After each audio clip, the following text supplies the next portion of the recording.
नमस्कार एवरीवन, मेरे चैनल पे फिर से बहुत बहुत स्वागत है आप सभी का। और थैंक यू सो मच मेरे चैनल पे बने रहने के लिए। आज मैं फिर से आपके सामने हूँ एक ऐसे इन्फॉर्मेशन को लेके जिसमें हो सकता है ये आपको पता भी हो। ये एक ऐसी पावर के बारे में मैं बात करने वाली हूँ, एक ऐसी ऊर्जा के बारे में जिसके बारे में अगर वर्ल्ड में बहुत सारे लोग जानते हैं तब भी बहुत कम लोग जानते हैं, और जो जानते हैं, जो यूज़ करते हैं, वो समझते हैं इस पावर को। अदरवाइज जो लोग नहीं जानते हैं वो इसमें विश्वास नहीं करते, और उनके विश्वास नहीं करने के पीछे का जो रीज़न है वो यही है कि उनकी अवेयरनेस नहीं है इसके बारे में। एक्चुअली मैं उस यूनिवर्सल पावर की बात कर रही हूँ जो हर इंसान के अंदर है, बस एक्टिवेटेड नहीं है। और उसी यूनिवर्सल पावर को जब हम एक्टिवेट कर लेते हैं तो हमारे लिए वो मेडिसिन का काम करने लगती है, हमारी हर एक प्रॉब्लम के लिए वो मेडिसिन का काम करने लगती है।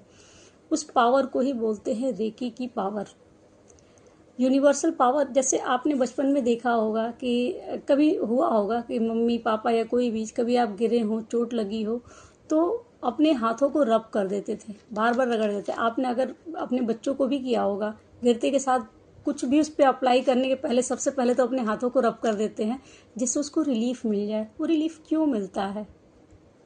क्या है आपके हाथों में ऐसा, या आपके पेरेंट्स के हाथों में ऐसा क्या था जिससे आपको रिलीफ मिल गया? एक्चुअली वही पावर होती है। बस ये है कि हम लोग उसको आज नाम से जानते हैं और हम बिना नाम के ही करते आए हैं। हर इंसान उसको यूज़ करता है, हर इंसान उसको कहीं ना कहीं किसी न किसी रूप में जानता है, लेकिन वो क्या है और उसको और कैसे अच्छे से यूज़ कर सकते हैं इसके बारे में नहीं जानता। ये वीडियो इसी चीज़ पे है कि आप किस तरीके से अपनी हर एक छोटी प्रॉब्लम, आप मैं कहूँ डिक्शनरी में जितनी भी बीमारियां हों, डिक्शनरी में जितनी भी सिचुएशंस हों, मतलब लाइफ की जो भी सिचुएशन हो, आपकी किसी भी तरह की सिचुएशन, मतलब एक इंसान के शरीर से जुड़ी हुई कोई भी सिचुएशन हो, हर एक सिचुएशन इस ऊर्जा के साथ काम करती है। यही ऊर्जा है जो उस पर असर डालती है। जब ये ऊर्जा उसको मिलती है तो प्रॉब्लम रिजॉल्व हो जाती है, और जब नहीं मिलती है तो लाइफ में बहुत सारी प्रॉब्लम होती है। आप एरिया कोई भी चूज़ कर लें, चाहे वो आपके मनी का एरिया हो, रिलेशनशिप हो, या आपके अपने बच्चों की स्टडीज़ का एरिया हो, आपकी हेल्थ का एरिया हो, कोई भी किसी भी तरह की बीमारी हो, कोई छोटा सा छोटा आपको, मतलब किसी को अगर कोई कफ कोल्ड फीवर का प्रॉब्लम हो, या बड़ी से बड़ी कैंसर जैसी बीमारी हो, किडनी स्टोन जैसी बीमारी हो, सिस्ट की प्रॉब्लम हो, यूट्रस की प्रॉब्लम हो, माँ न बन पाने की प्रॉब्लम हो, या रिलेशनशिप टूट जाने की प्रॉब्लम हो। बार बार जो लोग अपने रिलेशनशिप में फेल्योर फेस करते हैं वो क्यों करते हैं? बहुत सारी चीज़ें ऐसी हैं, मतलब बहुत सारी, क्या मैं कहूँगी, आप किसी भी चीज़ का अगर आपको लगता है कि कोई एक ऐसी चीज़ है जो इससे सॉल्व नहीं हो सकती है तो कमेंट बॉक्स में आप उसका नाम लिख सकते हैं। मैं दावे के साथ बता रही हूँ कि मैं उसका सोल्यूशन बता दूंगी आपको कि किस चीज़ पे काम करने से ये चीज़ रिजॉल्व हो सकती है। लेकिन उस चीज़ पे पेशेंस के साथ काम करना पड़ता है। जैसे अगर आज प्रॉब्लम है अगर किसी भी चीज़ की, तो हम सभी को पता है इंस्टेंट रिलीफ के लिए एलोपैथ जाइए, थोड़ा सा पेशेंस है तो होम्योपैथ चले जाइए, और थोड़ा और ज़्यादा पेशेंस है तो आयुर्वेद जाइए। रेकी में आपको इंस्टेंट रिलीफ भी मिलता है। पेशेंस रखने पे, अगर प्रॉब्लम बड़ी है तो उसमें पेशेंस रख के आप होम्योपैथ, आयुर्वेद जैसे भी इलाज कर सकते हैं। इसमें एलोपैथ में कहीं से भी डिप्रेशन जैसी बीमारी का एक कॉमन सी प्रॉब्लम है, ये माइग्रेन, कोई इसका सोल्यूशन नहीं है। मेडिसिन है एक सोल्यूशन, जो डॉक्टर्स के पास जाइए तो केवल एक मेडिसिन बता देते हैं, ये मेडिसिन खाते रहो ठीक हो जाओगे, ये मेडिसिन लेते रहो ठीक हो जाओगे। वो सॉल्यूशन आपको इसमें कभी नहीं मिलेगा जिससे आप इस दवाई से छुटकारा पा सकें। और कहीं ना कहीं जो ये मेडिसिन दी जाती है माइग्रेन के लिए या डिप्रेशन के लिए या किसी भी बड़ी बीमारी के लिए दी जाती हैं, वो कहीं ना कहीं आपकी पूरी बॉडी को, माइंड को बहुत वीक करती चली जाती हैं। लॉन्गर टर्म में इसका रिजल्ट बहुत ही ज़्यादा हार्मफुल हो जाता है। लेकिन रेकी एक ऐसी पावर है जिसमें आपके मुंह के अंदर एक अन्न तक नहीं जाता, मतलब एक पार्टिकल नहीं जाता, और आप ठीक हो जाते हैं। उसमें ऐसी पावर होती है। ये एक्चुअली मैं एक रेकी ग्रैंड मास्टर हूँ, और मेरे ही कुछ केसेस ऐसे हैं जिनमें जो सॉल्व किए हैं, जिनमें हमें समझ में आया है। आप सोच के देखिए कि 4 साल 5 साल से एक कोई लेडी हो जिसके फैमिली वालों ने उसको बांझ तक का नाम दे दिया, और 20 दिन के अंदर उसको वो रिजल्ट मिला कि वो कंसीव कर गई। ये रेकी की पावर है, ये अद्भुत है। जो डॉक्टर्स हैं एलोपैथ में कहीं भी उनको वो कह देते हैं आप अगर ये टेस्ट कराओ, वो टेस्ट कराओ, टेस्ट कराने के बाद जो रिजल्ट आता है उस पर डिपेंडेंट होते हैं वो।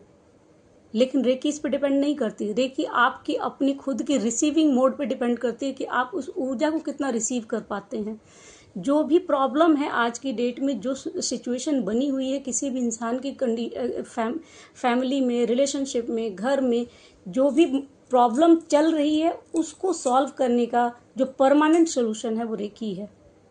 अगर कोई इंसान है जिसकी सोच नेगेटिव हो रखी है, उसको आप बिना बताए उसकी सोच को पॉजिटिव तक करने की क्षमता रखते हैं। कुछ नहीं करना है, अगर आपको किसी से बात नहीं करनी, किसी को नहीं बताना है अपनी प्रॉब्लम, अपने आप में रह के अपनी प्रॉब्लम को सॉल्व कर सकते हैं। पेशेंस चाहिए, उसके लिए टाइम चाहिए। लेकिन क्या है कि इंसान हर चीज़ का इलाज बहुत जल्दबाजी में ढूंढता है। 2 दिन, 4 दिन, 10 दिन में रिजल्ट मिल जाए तो अच्छा। अगर प्रॉब्लम बड़ी है, लंबे टाइम से चली आ रही है, तो उसमें थोड़ा टाइम भी लगता है। लेकिन रेकी के लिए केवल एक शब्द चाहिए, उसी शब्द के आधार पर ये काम करती है, वो है ट्रस्ट। आपके अंदर इस बात का ट्रस्ट होना चाहिए कि ये एनर्जी आपके ऊपर काम कर रही है और करेगी। अगर आपने उसमें डाउट क्रिएट कर दिया तो वो नहीं काम करेगी। ये एलोपैथ नहीं है कि आपने खा तो लिया, बॉडी के अंदर जाएगी, बॉडी जानती है कि उसके ऊपर किस पार्ट पे कैसा कैसा असर डाल के वो बाहर निकलती है। वो अच्छा असर डालती भी है कि नहीं डालती है। किसी भी चीज़ को सप्रेस करने वाला काम ये एलोपैथ की मेडिसिन्स करती हैं। उसमें जो मेडिसिन्स लंबे टाइम में जब खाते हैं तो उसका जो साइड इफ़ेक्ट निकल के आता है वो हर इंसान को पता है। कोई ना कोई मेडिसिन हर इंसान खा रहा है आज की डेट में इंस्टेंट रिलीफ के लिए। एक छोटी सी कॉमन सी प्रॉब्लम है हेडेक की, उस हेडेक के लिए लगभग हर घर में मेडिसिन्स पड़ी रहती हैं, इंसान उठाता है, खा लेता है। लेकिन मेरा दावा है इस चीज़ के लिए, मेरा ही नहीं, हर एक reiki master, reiki grand master का ये दावा है कि आपको एक मेडिसिन नहीं खानी पड़ेगी हेडेक के लिए। एक मेडिसिन आपको खानी नहीं पड़ेगी आपके डिप्रेशन के लिए। आपको जड़ से जो पूरी तरीके से बाहर निकालने वाला काम का अगर कोई कर सकता है तो वो है रेकी। इसमें आपके अपने खुद के बिलीफ सिस्टम पे काम करता है। ये आपकी सोच तक को परिवर्तित कर देता है। अगर आप अपने लिए, अपनों के लिए, अपने रिलेशनशिप के लिए, अपनी लाइफ के लिए नेगेटिव हो रखे हैं, होपलेस हो रखे हैं, तो वो आपके अंदर वो पॉजिटिविटी ला के रख देता है। एक्चुअली क्या रेकी काम कैसे करती है, हमारे बॉडी के अंदर हम लोग अगर कहा जाए ना तो पहले के ज़माने में बात करें तो कुछ नहीं होता था। केवल वही जो नेचर है, नेचर में 2 इंसान हैं और उनको खाने के लिए भी वही नेचुरल चीज़ें ही हैं। आज तो ये एबंडेंस और ये जितना भी लग्जरी दिखाई दे रही है वो टेक्नोलॉजी है, सारी ग्रोथ है, इवोल्यूशन है, सब कुछ है, लेकिन बॉडी वही है। उस बॉडी को आज भी वही नेचर चाहिए, वही नेचुरल चीज़ें चाहिए, वही नेचुरल एनर्जी चाहिए, वही धूप चाहिए, वही हवा, वही पानी, वही मिट्टी चाहिए। क्योंकि 5 तत्वों से बना हुआ शरीर, 5 तत्व ही उसको चाहिए सर्वाइव करने के लिए। लेकिन उस 5 तत्वों में कितनी मिलावट हो गई है अभी हम सभी को पता है। एक्चुअली हम सभी के हाथ, पैर, आँख, नाक, कान, मुंह सभी को दिखाई देते हैं, लेकिन बॉडी के अंदर जो चीज़ें रियली काम करती हैं आपके बॉडी पार्ट्स के लिए, वो होते हैं 7 चक्र। उन्हीं 7 चक्रों में ये यूनिवर्सल एनर्जी फ्लो करती है। अगर उन चक्रों में कोई ब्लॉकेज है तो वो ब्लॉकेजेस ही इस यूनिवर्सल फ्लो को रोकते हैं, जिससे हमारी लाइफ में प्रॉब्लम्स क्रिएट होती हैं। किसी भी प्रॉब्लम की जड़ इन्हीं 7 चक्रों में है। कोई भी इशू है, किसी भी तरह की प्रॉब्लम है, वो इन्हीं 7 चक्रों में है।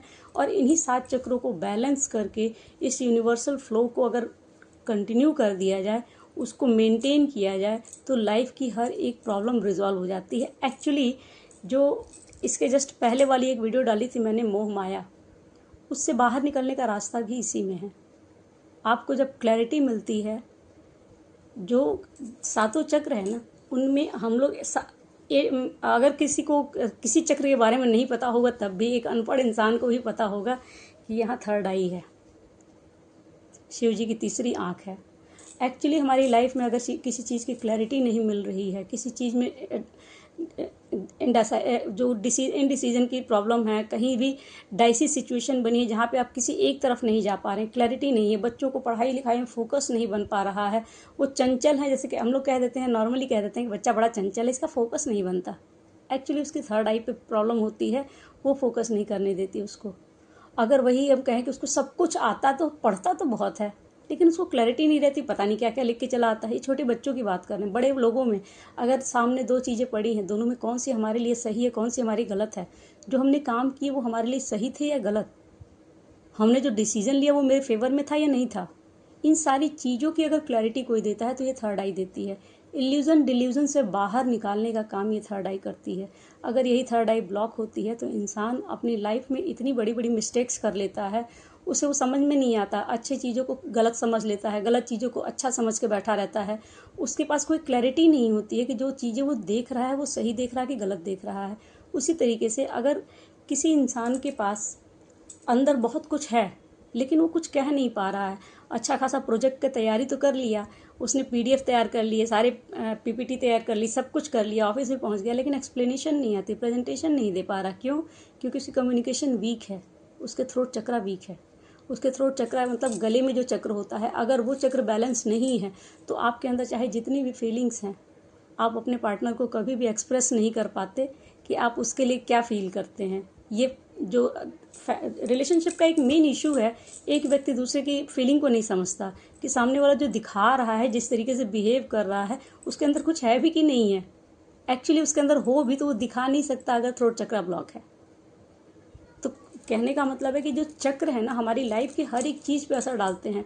अगर बात करें, एक चक्र होता है नाभि के नीचे, जिसको कहते हैं सैक्रल चक्रा, इमोशंस का केंद्र है।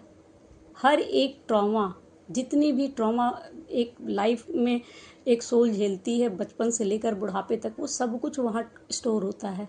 अगर वो हील नहीं है तो जीवन भर वो खुशियों को उस तरीके से फील नहीं कर सकता जिस तरीके से करना चाहिए। किसी भी रिलेशनशिप में वो कनेक्शन फील नहीं कर सकता जो कनेक्शन उसको चाहिए। एक्चुअली इसकी जो खुद की डिमांड होती है किसी कनेक्शन से, वो कनेक्शन सामने होने के बावजूद वो उस चीज़ को फील नहीं कर सकता अगर उसका सैक्रल चक्र हील नहीं है। उसी तरीके से अगर सबसे पहला चक्र होता है रूट चक्र, जो हमारी रूट से जुड़ा होता है। रूट मतलब क्या? रोटी, कपड़ा और मकान, यही है जड़ हमारे जीवन में। इंसान सबसे पहले इन्हीं सब चीज़ों पे भागता है। जो हमारे रिलेशनशिप है उनके लिए पॉजिटिवनेस, अपने लिए इनसिक्योरिटी या फियर इश्यूज़, ये न खो जाए, वो न छूट जाए, ऐसा ना हो जाए, वैसा ना हो जाए, जो तमाम तरह के नेगेटिव थॉट्स आते हैं, वो सारी चीज़ें जो होती हैं वो उसी रूट चक्र में स्टोर होती हैं। तो रूट चक्र उसका मेन रीज़न होता है। अगर वो बैलेंस नहीं है तो आपकी लाइफ में भर भर के एंगर, जेलसी, नेगेटिविटी या पॉजिटिवनेस, या जो बच्चों के अंदर फियर इश्यूज होते हैं, छोटी छोटी चीज़ों पे फियर, वो सारी चीज़ें उसी रूट चक्रा से होती हैं। अगर वो रूट चक्रा बैलेंस कर ले इंसान तो उसकी लाइफ से ये फियर इश्यूज चले जाते हैं।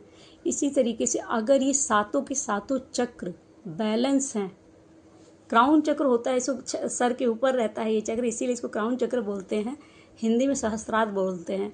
अगर वो क्राउन चक्र एक्टिव नहीं है तो ईश्वर के साथ अलाइनमेंट नहीं हो पाती। आपको जो गाइडेंस मिलती है, एक्चुअली हम लोग एक रोबोट के जैसे हैं। एक रोबोट को जिस तरीके से धरती पे छोड़ा गया, मान लेते हैं यही चीज़ कि धरती पे छोड़ा गया और यूनिवर्सल एनर्जी उसको ऑपरेट करती है, लेकिन उसके जो एनर्जी का जो चार्जर जहाँ लगना है वो है क्राउन चक्रा। उस क्राउन चक्रा में चार्जर लगने की जगह तब होगी जब वो खुला होगा, ओपन होगा, ये एक्टिव होगा। वही अगर क्लोज है तो चार्जर मिल ही नहीं रहा, इसीलिए इंसान यहाँ से वहाँ भटक रहा है, इतनी सारी प्रॉब्लम झेल रहा है, क्योंकि उसको गाइडेंस ईजिली अवेलेबल है फिर भी वो रिसीव नहीं कर पा रहा। और वो चक्र जैसे ही एक्टिव होते हैं, अपनी लाइफ से रिलेटेड जितनी भी प्रॉब्लम्स हैं उन सारी चीज़ों का सोल्यूशन उसके पास खुद ब खुद आता है। वो गाइडेंस आती रहती है और वही गाइडेंस बताती है कि हाँ, आपकी लाइफ में अगर ये प्रॉब्लम है तो इस चीज़ को हील कर लो, ये ठीक हो जाएगा। लेकिन उस चीज़ को एक्टिवेट कौन करेगा? उसी चीज़ को एक्टिवेट करने के लिए हमें रेकी से जुड़ना होता है। रेकी वो पावर कह सकते हैं इसको, एक मेडिकल फील्ड का एक वो एरिया कह सकते हैं जो आज भी अछूता है। लोग उसमें जल्दी जाते नहीं हैं, लोग विश्वास नहीं करते, और जो लोग विश्वास कर लेते हैं वो कहीं नहीं जाते। ज़रूरत पड़ने पे अगर इमरजेंसी है या कुछ ऐसी चीज़ है तो इंसान जाता है। मैं किसी को चैलेंज नहीं करती यहाँ पे, लेकिन जो एक बिना मेडिसिन खिलाए दे दे, बिना कोई ट्रीटमेंट कराए दे दे, कोई ऐसी फील्ड नहीं है। ये केवल आपको अपनी बॉडी के ऊपर, अपने थॉट्स के ऊपर काम करने को कहता है। अगर एक बार इंसान रेकी के साथ जुड़ जाता है तो उसके अंदर जो नेगेटिविटी है सबसे पहले वो रिलीज़ होती है। जो वो नेगेटिव माइंडसेट लेके घूमता है, चीज़ों को देखने का नज़रिया, चीज़ों को रिसीव करने का नज़रिया, अपने लिए जिन चीज़ों के लिए पहले वो भागता रहता है उन्हीं चीज़ों में उसको वो रस नज़र नहीं आता। उसको लगता है वो चीज़ें भी, किन चीज़ों के पीछे भाग रहा था वो, उसके लिए क्या अच्छा क्या बुरा, क्या सही क्या गलत, उन सारी चीज़ों की जो एक नॉलेज कह सकते हैं, या वो जो चीज़ें देख भी रहा था और समझ नहीं रहा था, वो चीज़ें भी सामने समझ में आती है। उसकी इंट्यूशन बहुत स्ट्रॉन्ग काम करने लगती है। तो जो भी अगर इंसान अगर चाहे कि अपनी लाइफ में प्रॉब्लम को कुछ अपने लेवल पे हैंडल करना, एक्चुअली ये प्रॉब्लम्स जो मैंने बताई हैं ये प्रॉब्लम हर इंसान की है, लेकिन मेरा यहाँ बताने का मेन फोकस ये है कि जो सबसे ज़्यादा शिकार अगर कोई इन सब चीज़ों का रहता है, सबसे ज़्यादा प्रॉब्लम में अगर कोई रहता है जो अपनी चीज़ों को कह नहीं पाता, कर नहीं पाता, उन चीज़ों को हैंडल नहीं कर पाता है, और सबसे बड़ी चीज़ जो वर्थ का एक इशू आता है ना, कि इंसान अपनी वर्थ नहीं समझता, उस वर्थ को फील कराने में भी ये रेकी काम करती है कि आप अपनी वैल्यू समझ पाते हैं, अपने लिए आपका खुद का जो सेल्फ लव है वो जागता है। जो मैंने अपनी शुरुआत की वीडियोज़ में बताई हैं, सेल्फ लव क्या है, सेल्फ लव क्या है, वो सेल्फ लव आपके अंदर आपका प्यार जो होता है ना अपने लिए, जो आप दूसरों की नज़र में ढूंढते हैं कि दूसरों की नज़र में आपके लिए प्यार क्या है, वो आपकी नज़र में खुद आपके लिए निकल के जब आता है तब सभी की नज़रों में निकल के आ जाता है। लेकिन अगर आप अपनी नज़र में वर्थलेस हैं तो दुनिया का कोई भी इंसान आपको वर्थ नहीं दिला सकता। लेकिन जब ये चीज़ें हम अपने मन से अपने ऊपर काम करते हैं, इस तरह से अपने चक्रों के ऊपर काम करते हैं, अपनी ऊर्जा के ऊपर काम करते हैं। हर इंसान का अपना एक ऑरा होता है। हम कहते हैं ना कि गए थे यार, सामने वाला व्यक्ति बड़ा नेगेटिव निकला, उसके पास बैठने की भी इच्छा नहीं हो रही थी। कल मिले थे, एक लड़की से बात कर रहे थे, उससे बात करने में बहुत अच्छा लग रहा था कि हाँ उसके पास ही बैठो, कितनी हीलिंग फील हो रही थी। ये होता है ऑरा। एक व्यक्ति का नेगेटिव ऑरा आपको इरिटेट कर देता है, एक व्यक्ति की पॉजिटिव हीलिंग आपको अट्रैक्ट कर लेती है। आपकी पॉजिटिव जो एनर्जी है वो भी किसी को अट्रैक्ट करती है, और आपकी नेगेटिविटी किसी को इरिटेट कर देती है। तो ये जो ऑरा है, उस ऑरा को कौन क्लीन करता है? वही ऊर्जा, वही यूनिवर्सल ऊर्जा है जो आपके ऑरा को क्लीन करती है, मेंटेन करती है। जैसे जैसे आपकी ऊर्जा बढ़ती है, जैसे जैसे आपकी वाइब्रेशन बढ़ती है, वैसे वैसे ये ऑरा और तेज़ी से क्लीन होता है, आपकी पॉजिटिविटी बढ़ती है। और आपकी पॉजिटिविटी के साथ जैसे जैसे आपका ऑरा क्या है, आपके चारों तरफ की आपकी खुद की एनर्जी, और वो एनर्जी का घेरा जैसे जैसे बढ़ता चला जाता है, उस जैसे एक छतरी होती है, वो छतरी जैसे जैसे बढ़ती चली जाएगी, उस छतरी के नीचे आने वाले जो लोग हैं, उस घेरे के अंदर आने वाले जो आपके फैमिली मेम्बर्स हैं, कोई भी है, उन सब में वो पॉजिटिविटी स्प्रेड होती है। इसीलिए जो कहते हैं कि अगर एक इंसान घर के अंदर रेकी से जुड़ जाए या इस तरह की एनर्जी से जुड़ जाए, वो अपने घर में हर किसी को पॉजिटिविटी दे सकता है, हर किसी की सोच को परिवर्तित कर सकता है, हर किसी की आदतों को परिवर्तित कर सकता है। रेकी की ये पावर है जिसको आज बहुत लोग अवेयर हो रहे हैं इसके लिए, फिर भी बहुतों के मन में इसके लिए मिथ है, बहुत सारी नेगेटिविटी है। उसी चीज़ को क्लियर करने के लिए मेरा ये वीडियो था। अगर आपको इससे हेल्प मिली हो तो प्लीज़ मेरे चैनल को लाइक एंड सब्सक्राइब ज़रूर करें। Thank you.